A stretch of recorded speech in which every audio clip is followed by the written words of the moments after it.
My name is Dr. Denver Fowler, and I serve as the Associate Dean of Graduate and Undergraduate Studies here at Cal State University Bakersfield. Today, this is the first workshop, Grad Slam 101, and it's really the most informational one. The other ones will get a little more into the weeds on things, but it's a way for me to introduce what is Grad Slam, how do you apply, what's the application process, and pretty much anything to do with Grad Slam. We only have 30 minutes allocated today for this workshop, but I'll make sure we have time at the end if you have any questions. So what is Grad Slam?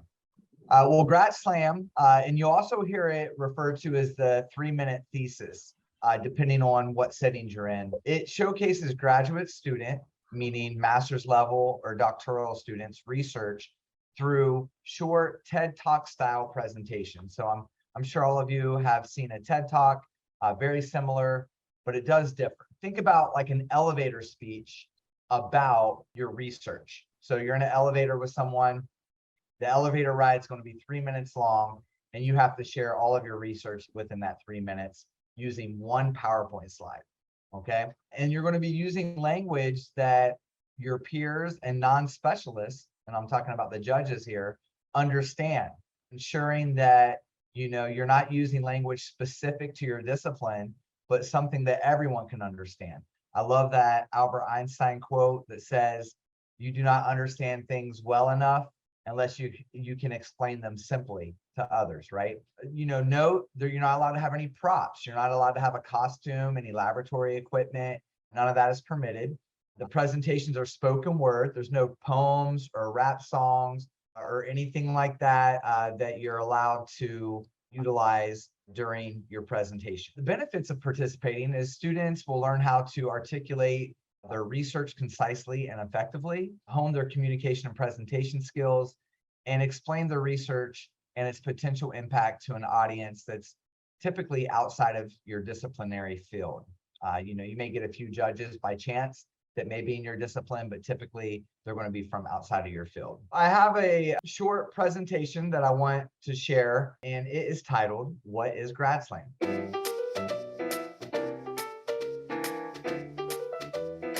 Yeah, so hold on. Grad Slam is a competition, a 3-minute speech. Can I start over? Of course. Oof. I would say Grad Slam is bae. I don't really know how to describe it. Grad Slam is the cliff notes of your entire thesis. Grad Slam is an opportunity for students all around campus to share their research with other students, other faculty, and even external members to the UCSB community who they wouldn't otherwise get a chance to share their research with. Grad Slam is a speech competition where graduate students condense their graduate work in 3 minutes and share it with a general audience. So you have to take everything you're doing for the entire time you're a grad student here on campus and put it in a 3-minute talk that everybody can understand. The prize money is obviously a nice reward for the time that you spend. Grad Slam to me is more of the elevator speech. So you just got into an elevator with somebody who's about to potentially fund you, and you have literally 3 minutes to get everything and make them as excited as you are for your research. I think Grad Slam is a great way for graduate students to share their work that is, usually pretty dense or of a certain topic, very specific. It also helps, encapsulate your research, helps you think about your research and boil it down to the main points. When you're crafting a 3-minute talk on a very specialized topic to an extremely general audience, you have to look at many, many perspectives. And in that way, I think you can see how what you're doing is really cool. And so Grad Slam is bae.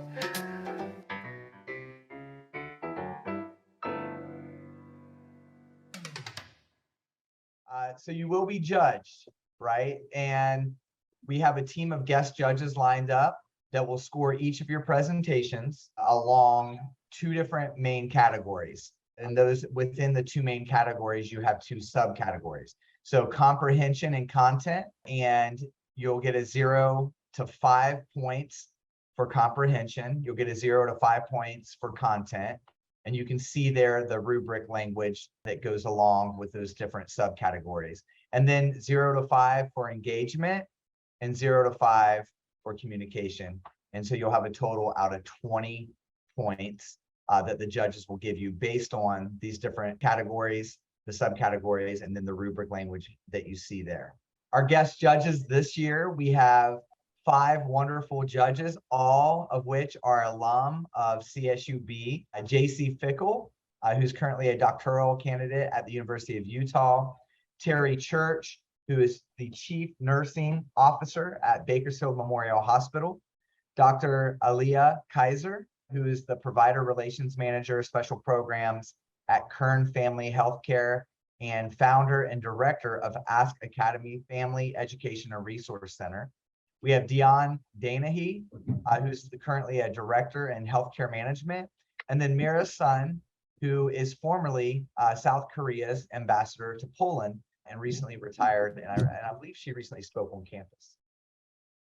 So how is the winner of the competition honored? So the winner of the CSUB Grad Slam will receive a trophy. And I put an example of one of our past trophies there in the bottom right of the slide. And you'll have the opportunity to participate in the 7th annual Regional Grad Slam hosted by the Western Association of Graduate Schools, or known as WAGS. And that will be in March, sometime between March 27th and 29th, 2023 in Portland, Oregon. And of course, you get bragging rights, right? But it's nice to get a trophy and be able to travel to Portland, Oregon and compete against other regional Grad Slam participants. The winner will join nearly 24 collegiate competitors at that regional Grad Slam. And many of those competitors are coming to the WAGS conference from Arizona, Colorado, Idaho, Nevada, North Dakota, Utah, New Mexico, and several other states, and several competitors from other CSU and UC campuses in California. The prizes at the WAGS conference, however, is not only trophies, but also money. So for first place, you get $500. For second place, $250. And then there's a People's Choice Award, which that winner will receive $250. I want to share a little bit of the history of Grad Slam at CSUB. To date, our campus has hosted 4 CSUB Grad Slams from 2019 to 2022. One of those Grad Slams were the 2nd annual CSU 23 campus-wide, system-wide Grad Slam. And you can see our brochure there on the slide. These Grad Slams are usually held in person. However, the 2022 CSUB Grad Slam will be held via Zoom. And this one will be held Friday, December 2nd. It will be via Zoom. We are hoping that next year we'll be able to have our Grad Slam in person, face-to-face, but we felt confident in sticking with Zoom for at least one more Grad Slam. I also wanted to note, though, the 2023 WAGS Grad Slam, which again, if you win the CSUB Grad Slam, then you qualify and you have the opportunity to go to that regional Grad Slam. It will be held in person. And again, that will be in Portland, Oregon, sometime between March 27th and 29th of next year. So how can you apply to participate? Well, first and foremost, are you eligible? The eligibility is you must be a currently enrolled master's or doctoral student here at CSUB. If you meet that criteria, then you can go to our CSUB Graduate Student Center webpage, and there you can download the 2022 Grad Slam application. That application, you would complete the application and submit it. And there are submission instructions on the application, but it is due by Monday, November 14th, 2022 by 12 midnight. After we receive all the applications, we will review them. All applicants will be notified if their application was approved or not, but it's a quick turnaround by November 16th, 2022 by 12 midnight. Once you have been notified that your application was approved, then you will be required to attend a rehearsal. That date and time is to be announced, but it's basically for a way for all of us that are involved in the program to review how the proper order, how it's going to go, how the event's going to go. It's just, we kind of consider it a rehearsal. And so all of you that apply and your applications are approved will will require you to attend the rehearsal and just rehearse what we're going to do on the actual Grad Slam day.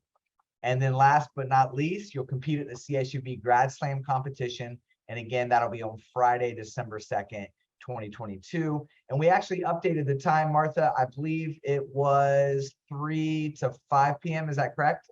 Yes, and it usually doesn't last 2 hours. It usually lasts maybe less than an hour and a half.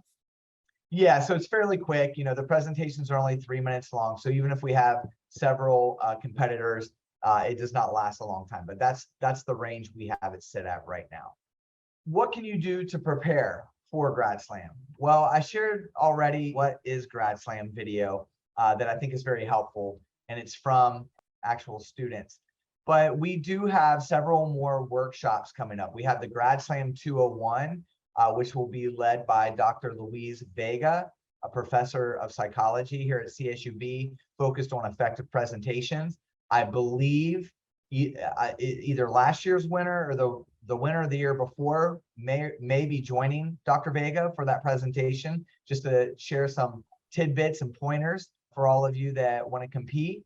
Then there's Grad Slam 301, and that will be focused on public speaking and delivery. And that will be facilitated by Dr. Kelly O'Brien, who's a professor of communications, again, here at CSUB. Then we have a student panel, and it'll be a focus group on graduate student needs.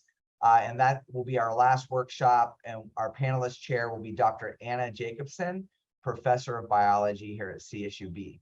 Other recommended resources, and again, all of you will have access to this PowerPoint, but I highly recommend that you watch the past CSUB Grad Slams. All the past recorded workshops and Grad Slams can be found at our Graduate Student Center web pages, and you can literally just select by year. So as you go down at the bottom of the website, you'll see the events by year, and you can watch those. I also included a link to the 2022 WAGS Grad Slam, and you will be able to go watch the regional Grad Slam competition. Again, you would be eligible for that regional Grad Slam opportunity if you won the one here on campus. And they actually have first round, second round, third round, and finals all there at that link that I provided in this slide. So you can watch the first round, the second round, I believe the third round, and then finals, just to get an idea for the differences between here on campus and what it looks like at the regional level. And then last but not least, I have 2 first place Grad Slam winner presentations that I included there. One's from San Jose State University, and the other is from Colorado State. And then I wanted to share, this is just an example of the one slide that you're allowed to have for your Grad Slam competition. This is the one that WAGS uses for the regional Grad Slam competition. And we will have something similar here on campus for the CSUB Grad Slam competition. But essentially, that's all you have. You have one slide, and then you have 3 minutes, your elevator speech, to really hone in and speak about your research. And again, you'll be judged in those the 2 categories with the 4 subcategories, and your total points will be out of 20. But this will give you an example, and you can have photos on there in addition to what information you see here. At the regional, you'll include your university logo showing that you're representing CSUB, and so you see that here. But if you are approved, again, you'll meet with me and others to review what slide you'll use and re-review all this information to make sure that your slide and the information you're presenting is where it needs to be and meets all the guidelines. I do want to thank all of you. You can check this workshop off your list. As you can see there, we have the 201 and 301, and those are actually going to be on the same day and back to back. You can just pop over here on Zoom on November 4th, 3 p.m. to 3:30 will be Dr. Luis Vega, and then 3:30 to 4 will be Dr. Kelly O'Brien. And then the student panel is a little further down the road. First question, both workshop 201 and 301 are on the same day. Is that correct? Yeah, I can answer that. That is on the same day. They are at 3 and at 3:30 p.m. So yeah. Yes, and for what it's worth, in the past, these used to be an hour-long workshop, and we met as a team and felt like that may have been too long for some of these workshops. And so this year we're trying the 30-minute time slots. We will see how it goes. But yes, the next one is back to back. We had to make that decision, I believe because of a holiday. We had to move them. Oh, yeah, We were closed on November 11th and we had scheduled one there and then we realized, but I believe we can handle it all in one day. Yes. So the short answer is yes, they're back to back, and that will be on November 4th. And the next question is, what can you include on the PowerPoint slide? So I believe all you're allowed to have is images and text. So nothing else. You can't have videos, you can't have anything else. It's, you know, there's going to be a very specific slide template for the Grad Slam here at CSUB. And you'll plug in your information where it says your name and things like that. And then you can see, you can include images and text. For what it's worth, again, some of the links that I shared on the resources page, you can actually watch some of the Grad Slams here at CSUB, and to give you an idea of what students in the past, both participants and winners, have included in their slides.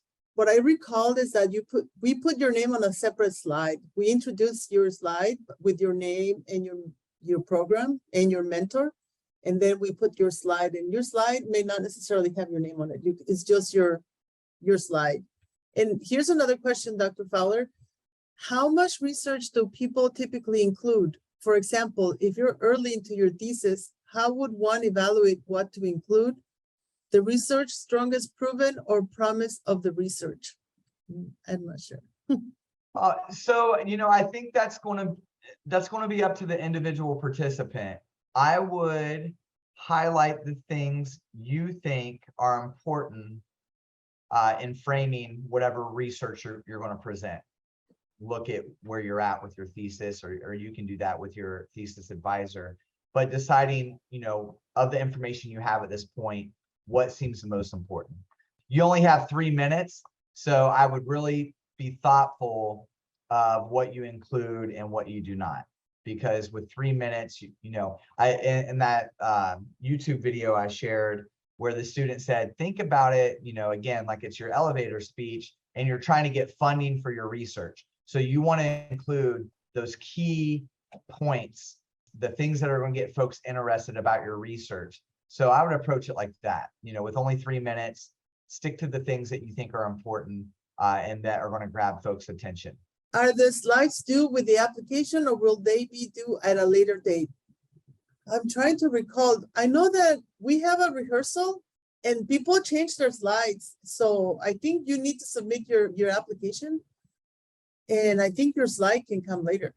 Yeah, you're correct, Martha. So your slides are not due with your presentation. You probably won't have that template until after you would have applied and been notified that your application was approved. And then that's when I would meet with all the folks that their application had been approved and share the slide template that you're going to use for the presentation. And then, as Martha said, we have a required rehearsal that all the participants will have to attend. And then at that time, you know, you can still make changes to your slide leading up to the competition. It's not due with your application.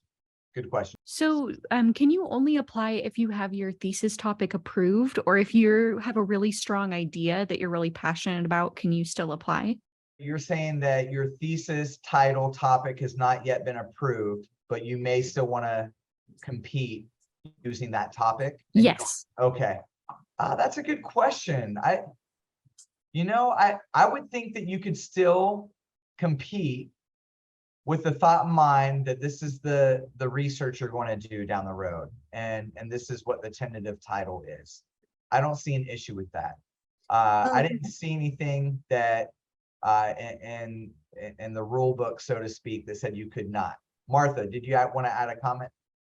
I know that we had one winner a couple of years ago that was not her thesis. That was her graduate research.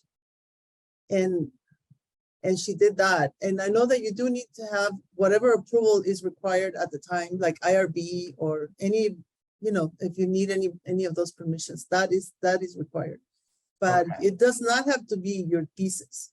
It can be just graduate research that you're doing. Just to be clear, Martha's referring to IRB that you would apply for and receive approval to conduct research.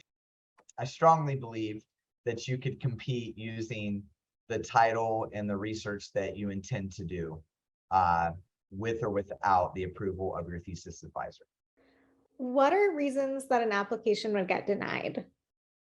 Oh, I well, don't think we've denied any, but I'm I not was sure, going Dr. to Fowler. say, I can tell you in talking with some of the others that are going to help me review these applications, that our approach is more going to be, leaning towards approving them and then offering feedback to ensure that individual is where they need to be by the time of the competition. Think of it as approval with revisions, right? Like you submitted to a journal for a publication and they're saying, hey, we approve this, but we want you to do these revisions. It would probably be that approach versus a denial. And then you as an individual would have to decide, okay, do I want to do those revisions or, whatever it may be. That's the approach we would take. And then we put the ball back in your court to say, okay, do you want to do those revisions and move forward and compete, or no, I'm not interested. But I highly encourage all of you. I think this would be a great experience. I didn't have an opportunity like this back when I was in grad school.